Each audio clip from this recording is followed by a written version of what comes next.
Thank you all for joining us today to discuss a critical topic, public safety in Colorado. Sheriff Mikesell and I joined forces multiple times over the past few years to ensure our deputies receive state-of-the-art training to increase and improve law enforcement efforts across the 4th Judicial District. We take our mission as sheriff seriously. So much so we cross-deputized our patrol and investigation deputies this summer to ensure criminals, who by their nature do not respect jurisdictional boundaries, we hold them accountable in the 4th Judicial District no matter where they commit the crime, El Paso County or Teller County. Last year, during the legislative session, Sheriff Mikesell and I spearheaded a coalition of sheriffs as elected officials across Colorado to address laws which prohibit us from working with our federal partners, specifically ICE, Immigration, Customs, and Enforcement. We want to hold violent criminals accountable who are here in the United States illegally. Unfortunately, despite our best efforts, House Bill 24-1128 was indefinitely suspended during House State Civic, Military, and Veterans Affairs Committee hearing in the 2024 legislative session. For both of us, the fight wasn't over. Our offices have engaged in lawsuits to reverse bad anti-public safety policies and allow us to work with our law enforcement partners at ICE in the interest of public safety. ICE is the only federal agency with which Colorado state statute has limited law enforcement from working with. As heads of enforcement, we have been concerned about the growing population of foreign cartels, sex traffickers, and gang members. Sadly, politics have failed the citizens of Colorado when it comes to dealing with illegal immigration and the negative consequences. By prohibiting law enforcement in Colorado from detaining criminal immigrants who cannot legally be held by the judicial system, the legislature and the laws signed into effect have made Colorado a haven for criminal immigrants. And I'll repeat that. Colorado is a haven for criminal immigrants. I'm tired of politicians telling me and my deputies how to keep people in our communities safe. To address these violent criminals, we must have our hands unshackled by these Colorado laws. Recently, with growing concern for public safety, I have made changes to the El Paso County Sheriff's Office policies, permitting my deputies to work with our partners at ICE, who join us here today, and hold accountable the most dangerous in our communities. And yes, despite what you have heard from Denver, dangerous violent criminals have made their way over the southern border illegally and present dangers across communities of Colorado. Just this week, here in El Paso County, we arrested an individual who, upon initial contact, eluded law enforcement.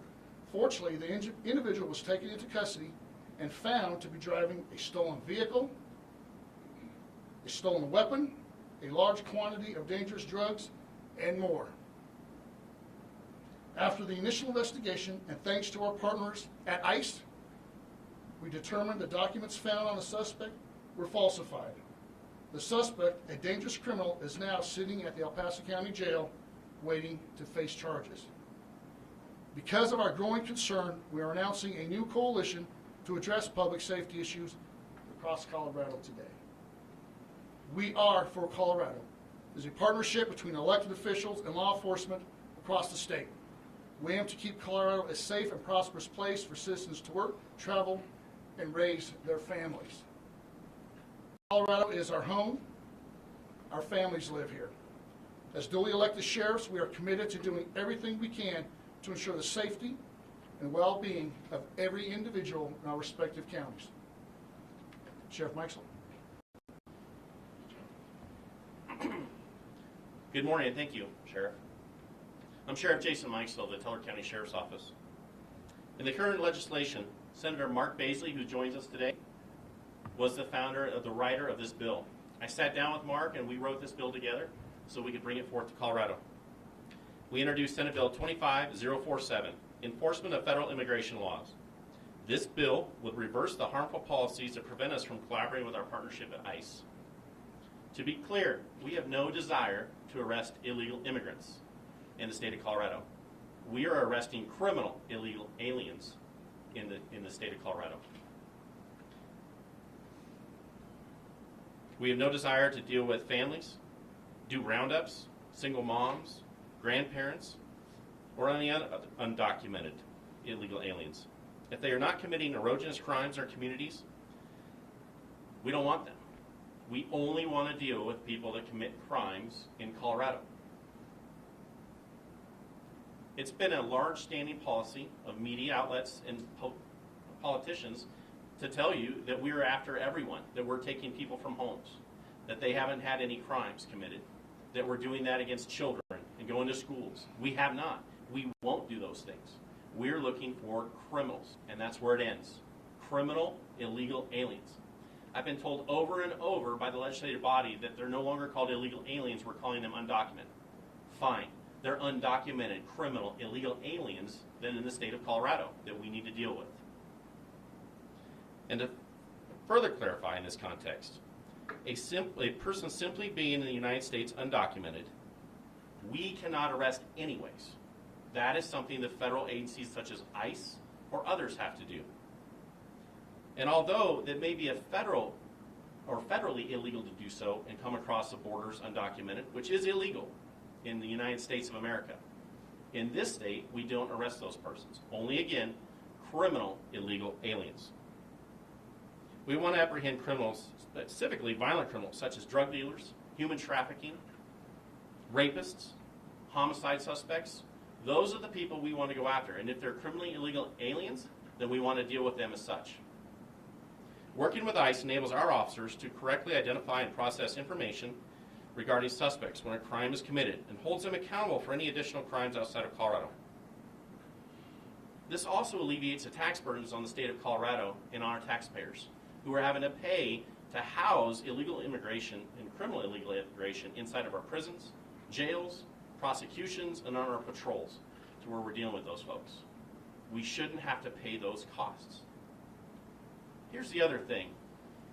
We aren't able to work with ICE like we should. But as of last week, the Department of Justice has identified that the FBI, the DEA, the ATF, HSI, and ICE all have the same authorities. They are acting and de facto federal ICE agents now. So are we not to work with any of those different organizations to deal with crimes, terrorism, huge financial crimes that have hit so many families in the state of Colorado? Working with ICE ensures justice for all victims, whether they are citizens or not. Truthfully, those who are undocumented are often the most vulnerable because culturally they may not be accustomed to contacting law enforcement.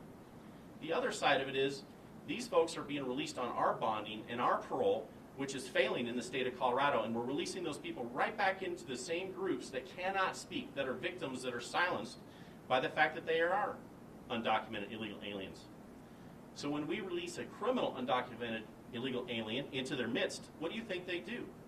They harass, they threaten, they terrorize those folks in not speaking out. That's what's harming those people. With today's announcement, We Are Colorado Coalition, we are happy to announce that over a dozen other sheriffs across Colorado have already committed to being a partner. These sheriffs are our concerns regarding, or share our concerns regarding current laws and public safety. I'm happy that I've been able to partner with Sheriff Joe Roybal, who's one of the best sheriffs I think El Paso's ever seen. He stands for the people in this county. He stands with me and all other sheriffs to push that agenda to make sure that we do have a safe Colorado. We need Colorados to act also. It's not just about sheriffs. It's elected officials. It's Colorado legislatures. We demand that support of the public in order to push for the passage of this bill, 25047. We also need citizens to reach out to committee members. Make it clear they want law enforcement agencies to prohibit, when it comes to working with ICE, to apprehend and charge and prosecute dangerous, prolific, illegal criminals in Colorado. We have a cartel issue in Colorado. I've been told so many times by legislators that we don't have one. Watch the news. All of your news media outlets have been producing documents talking about cartels, shootings, things that haven't happened here. I grew up in Colorado. I'm a Colorado native.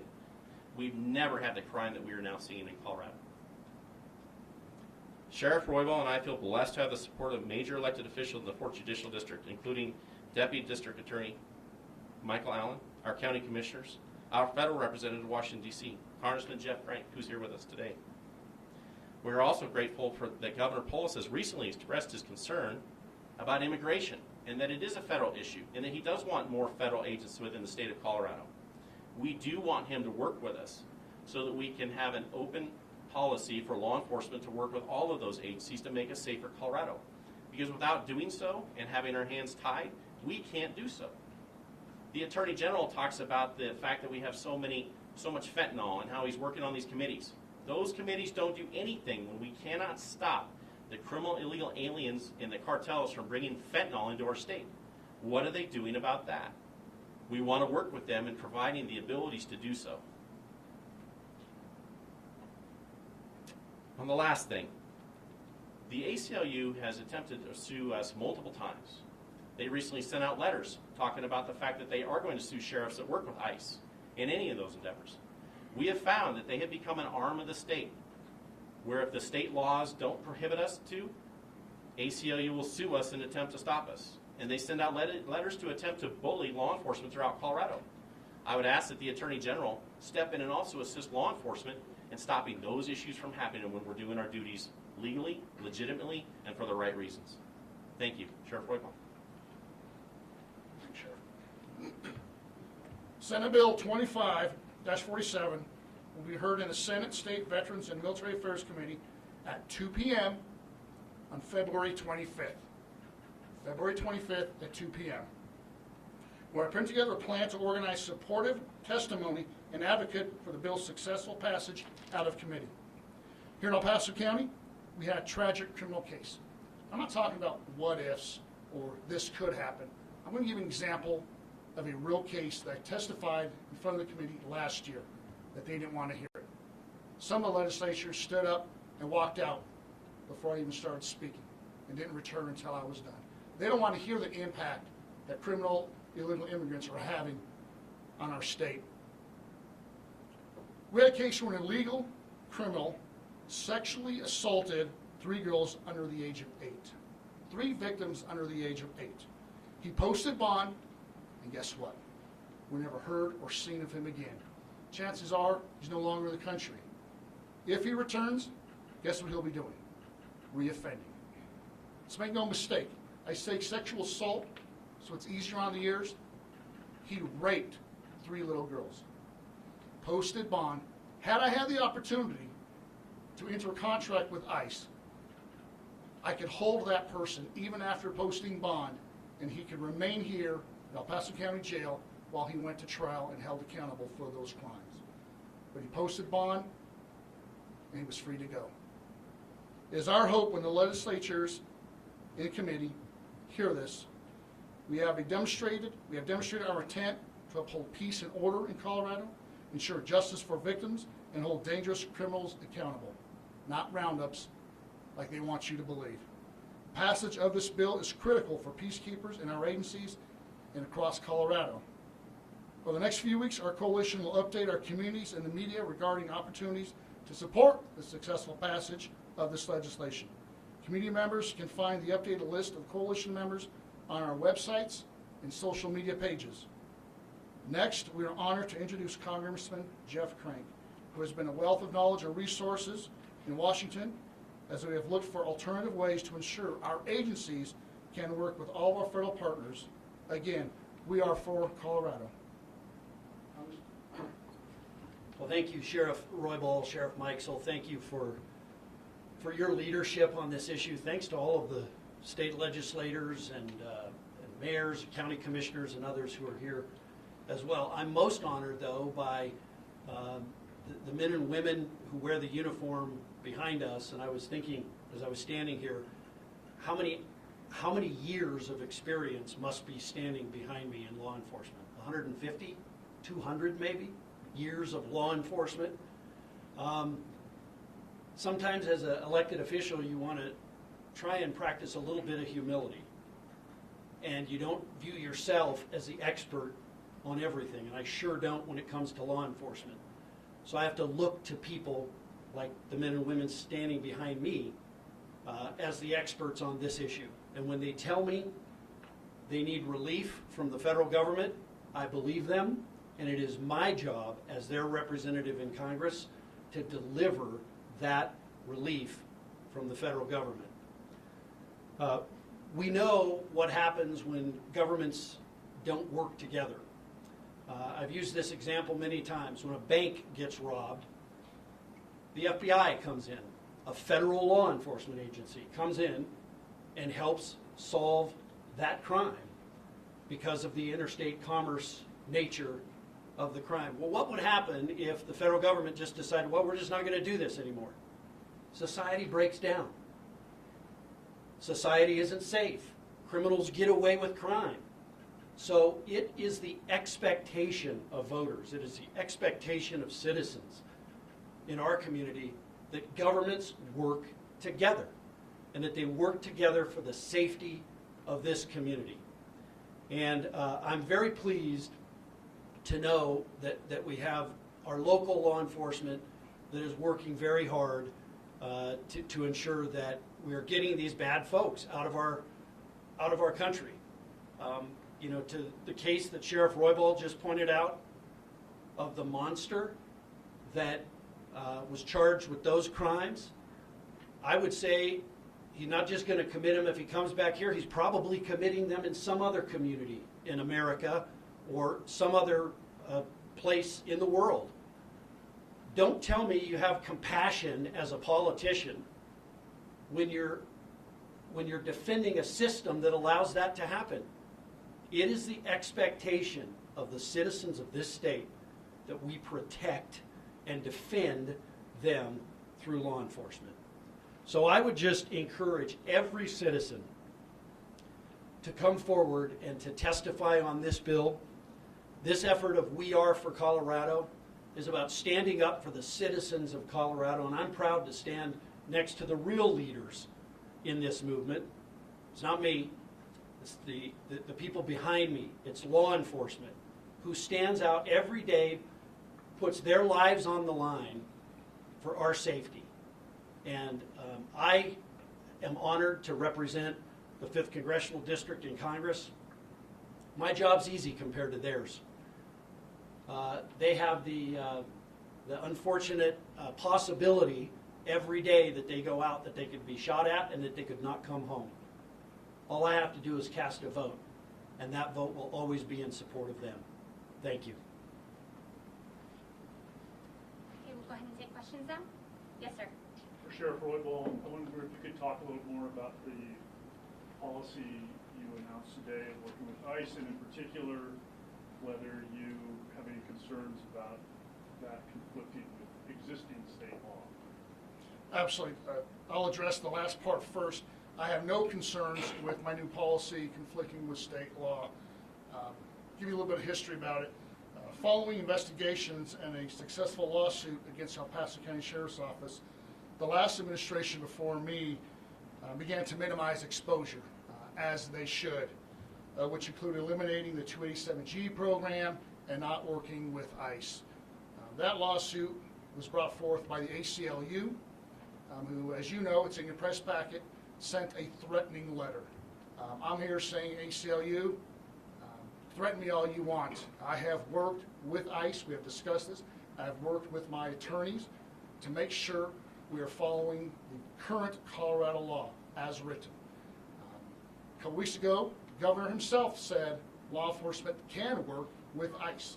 That will be my first defense when ACLU files a lawsuit, because we are moving forward. The example of this weekend of the person we arrested is a great example of how the new policy does follow the laws of Colorado, and we're making sure that we do not incur liability for the citizens of El Paso County, just public safety. I also wondered, do you talk a little bit about that arrest? I see you doing your job, arresting somebody that are facing fairly serious criminal charges. I'm wondering how this legislation that you're supporting would change any of that.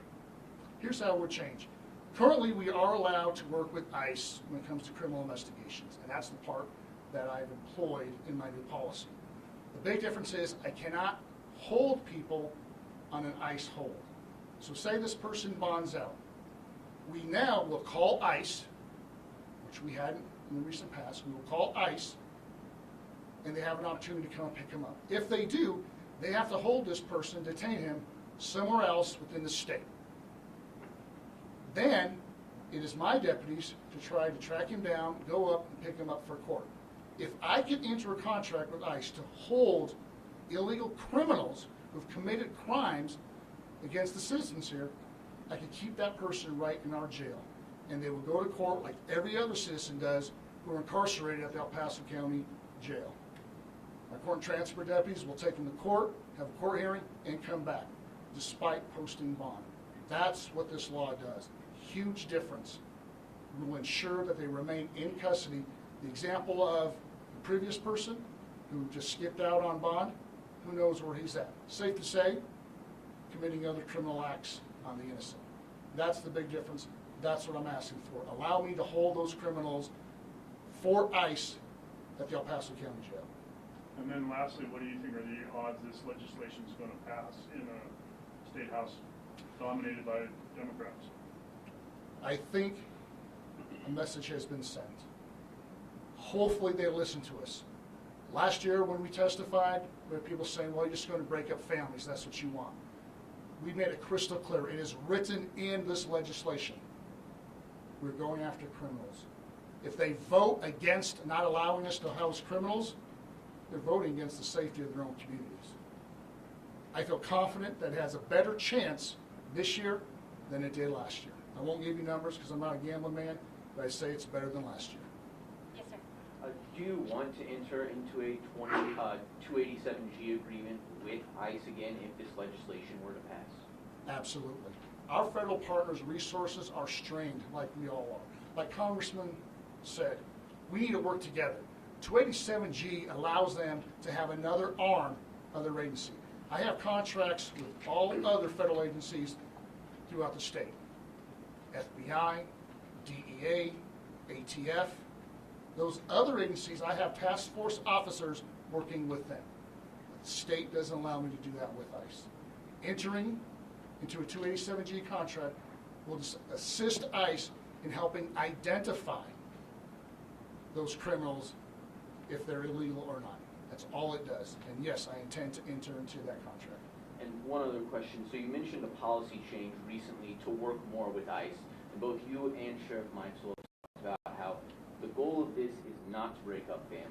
If this were to pass, will there be policy implemented at the El Paso County Sheriff's Office to make sure that doesn't happen? Absolutely. That's already underway. Working with ICE right now. In order to go out, they have to have some type of criminal element to work with ICE. This weekend was a perfect example of that policy being followed, despite it being new. Can I answer that too? Yeah, sure. Can I answer your question also? I want you to understand something. We're saying criminal and illegal aliens, right? We're not saying families. So there's no difference in me arresting somebody for domestic violence inside of a house. I'm going to take him away from his family, or her, right? They're going to be separated because they're criminals. So it doesn't separate families. Now, if ICE holds that person because they're a criminal illegal alien, and say it's a domestic violence, or it's something interfamilial, or it's a sexual assault inside of a family, do we want to just allow that person to walk back into those families? And what would you want to do? So that's the question, right? So it's not about breaking up families, because we do break up families when we arrest people, right? Every day we arrest somebody inside of a home for something, we do arrest people for that. That doesn't mean they're not going to go back to their families. That's not our decision. But they made a decision that has created the instance where they were no longer going to be inside their families. Guys? Yeah, I got one for Roybal. It's pretty easy. Can you talk about how this whole program is going to help keep the community safe? Absolutely. I'll go back to the example I gave.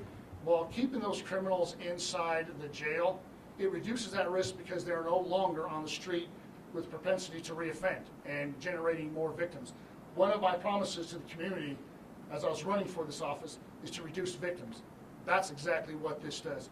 If we have a threat of a citizen, I can go to the judge and ask, hey judge, here's a threat to the community, please increase bond.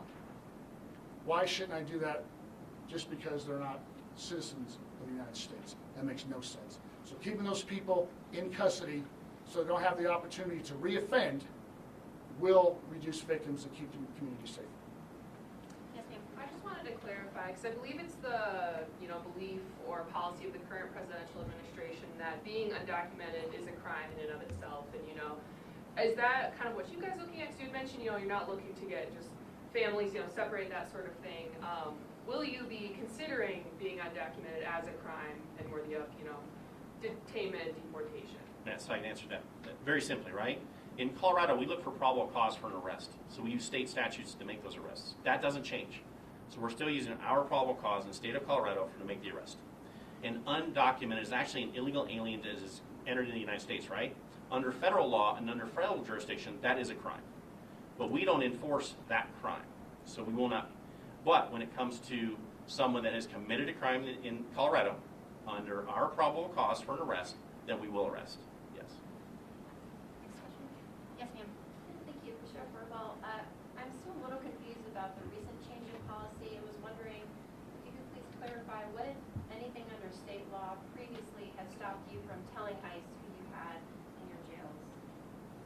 Under state law, telling ICE did not change. Holding them did.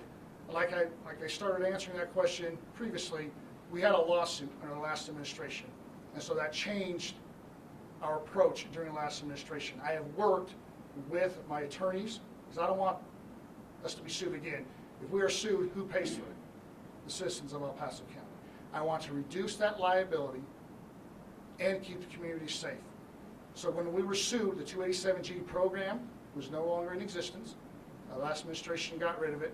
We no longer held for ICE, and we cut off communication. Working with my attorneys to ensure that we are not sued again, working with ICE within those boundaries of current Colorado law. You're right, it hasn't changed. I'm comfortable we can once again work with ICE following the current law. The big difference is I cannot house anybody once they bond or they're finished with their sentence. I must let them go. It's those pretrial detainee criminals who I think pose a risk to the community that I will seek to house inside the El Paso County Jail. Does that help?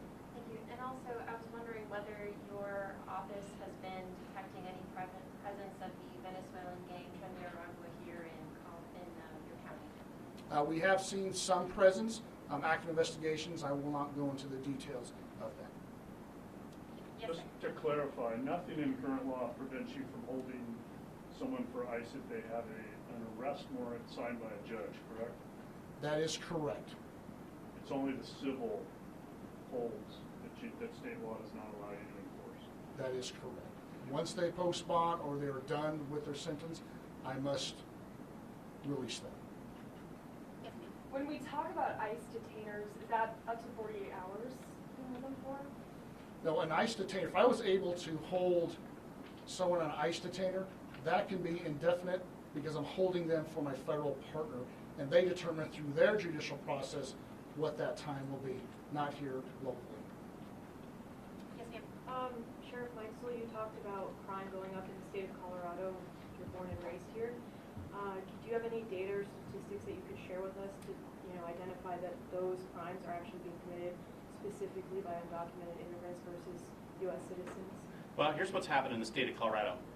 Right now, your Colorado State Patrol, your Department of Corrections, your parole departments, your probation departments, your all your different enforcement mechanisms cannot, by this law, actually speak with ICE at all, right? So anytime anyone is held, the state can't talk to them to identify those issues. But I can tell you this. We've arrested multiple parties who have had multiple contacts in the state of Colorado and been convicted in Colorado, released onto parole, and then they come to my county and they commit a burglary after having been committed to a sentence in Colorado multiple times. Parole then releases them back to parole. They don't identify to ICE, and each time that happens, they commit more crimes. My 287G, which I still have, right, and it has been a huge impact for us to deal with, that person is then brought to ICE's attention, and then ICE puts a detainer on them, and they're held for those things. And I do want to go back to one thing you said about the civil detainers, and I want to make a clarification on that. So in the United States, when somebody's arrested or they come across the border undocumented or illegally into the United States, they are documented then. They then issue a detainer request, which has actually been upheld by Congress. So that civil detainer, which Colorado is one of the only states that does not allow the civil detainers to be held on, that civil detainer is based on a criminal charge that has been conducted on the border, right? But since there's so few federal judges, they use it because they're out of country. They're not from this country. They have to do it as a civil detention. So even though it starts as a criminal, that detainer that's released to us to say, please hold this person for 48 hours, is actually a civil detainer, but it's a federal crime that started it, and it's actually a federal process for removal in the United States. So it's not just like you would think as a civil case that's done down here at a local courthouse, and it's been upheld by Congress multiple times, that is a valid detainer for law enforcement to hold on. So I wanted to But the law does not recognize it as absolutely having the power of an arrest warrant approved and signed by a judge. Correct? Well, and the problem is there wouldn't be one signed and approved by a judge. You can't. There's too many. That's why the United States Congress said that you didn't have to. So you're right. In the state of Colorado, that's one of the things that's a problem, is that we can't hold on the 48-hour detainer hold, because if I have somebody that's a sexual assault person and I have victims, but our bonding, because we have very weak bonding in the state of Colorado, releases that person, I can only hold them for 6 hours. If ICE can't get an agent there within 6 hours, even though that person is undocumented criminal illegal alien in the state of Colorado, would walk free. And then we have to chase him with ICE to try to find him again. And that's if he doesn't go get a firearm. That's if he doesn't reoffend. That's if those things don't happen again. So there is a difference when we talk about the civil immigration detainers as to what they really are and what really has been spun up as to what their need for holding is. Thank you. Okay, two more questions. Go ahead. It sounds like the crux of this problem is how easy it is for some criminals to get out on bond, which seems like a problem for both people here, undocumented, and citizens. Why focus on the undocumented people? Why not use all this effort to push for a bill that would make it harder for all criminals to get out on bond? You're absolutely correct. The bonding schedule has been lowered over recent years, so it's easier to get out of jail. In fact, there has been talks of proposed legislation to eliminate bonds altogether. Bonds exist to ensure there's some collateral so people who are charged with a crime are motivated to go to court and see the process through.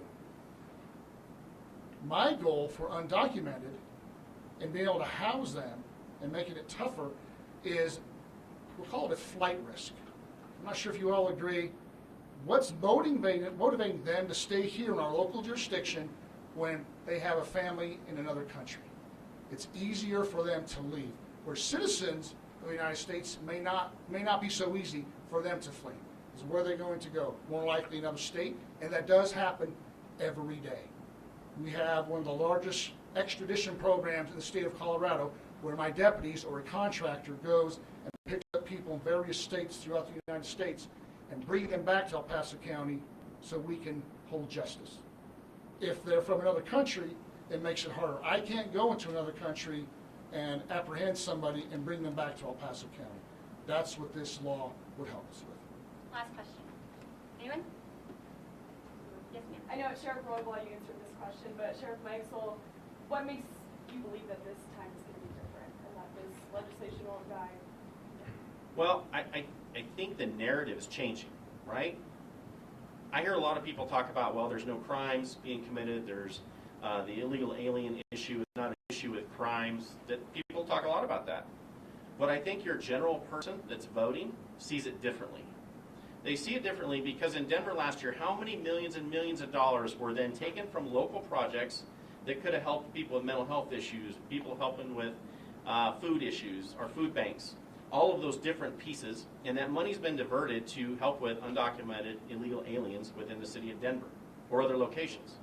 It's been in the news, we've all seen it.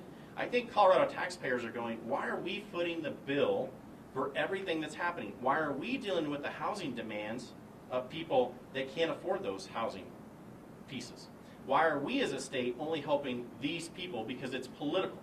It's become this huge political battle that a lot of victims and a lot of Colorado citizens are being trampled under. And that's really the crux of it. In all honesty, should the criminal illegal aliens even be an issue in this state? Or should we really be looking inward and looking at our Colorado budget's out of control? The cost of living in Colorado is crazy. The issue with our mental health population, our homeless populations, shouldn't that be money being diverted to those groups?